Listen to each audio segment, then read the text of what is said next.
शहर के आखिर में एक पुराना घर था, धूसर और डरावना। लोग कहते थे कि यहां भूत रहते हैं। वो फुसफुसाते हुए कहानियां सुनाते थे। रात को आवाजें आना, दरवाजे अपने आप जोर से बंद होना, गर्म डेयों में भी अंदर हमेशा ठंडी हवा चलती रहती थी। कोई भी उस घर के पास जाने की हिम्मत नहीं करता था। बच्चे सांस रोककर तेजी से वहां से निकल जाते थे। यहां तक कि सबसे बहादुर कुत्ते भी गेट पर भौंकते और भाग जाते थे। ऐसा लगता था जैसे वो घर शहर को देख रहा हो। उसकी खाली खिड़कियां आंखों की तरह थीं। वो इंतजार करता था, फुसफुसाता था। एक दिन एक नया लड़का शहर में आया। उसका नाम था अरुण।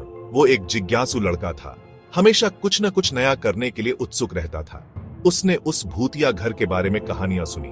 उसने सबकी आंखों में डर देखा, लेकिन अरुण डरता नहीं था। वो बस जानना चाहता था।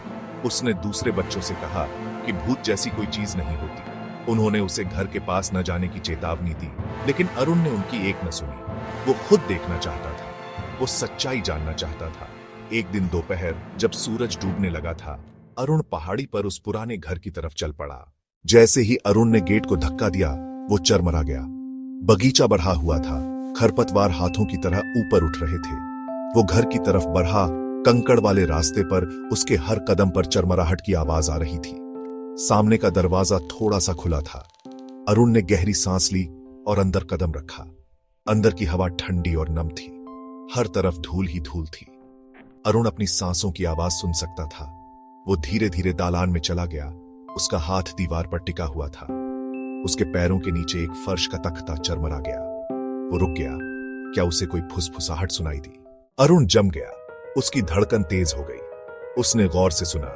ये रही फिर से वही आवाज, एक धीमी फुसफुसाहट जो हॉल के आखिर में बने कमरे से आ रही थी। वो आवाज की तरफ एक कदम बढ़ाया। दरवाजे के हैंडल तक पहुंचते ही उसका हाथ कांपने लगा। उसने दरवाजा धक्का देकर खोला और अंदर कदम रखा। अचानक उसके अंदर आने से एक चिड़िया घबराकर कमरे से बाहर उड़ गई। अरुण ने इधर उधर देखा। कमरा खाली था, बस एक पुराना धूल भरा कमरा। उसने जो फुसफुसाहट सुनी थी वो बस खिड़की के शीशे में दरार से आती हवा की आवाज थी। अरुण मुस्कुराया।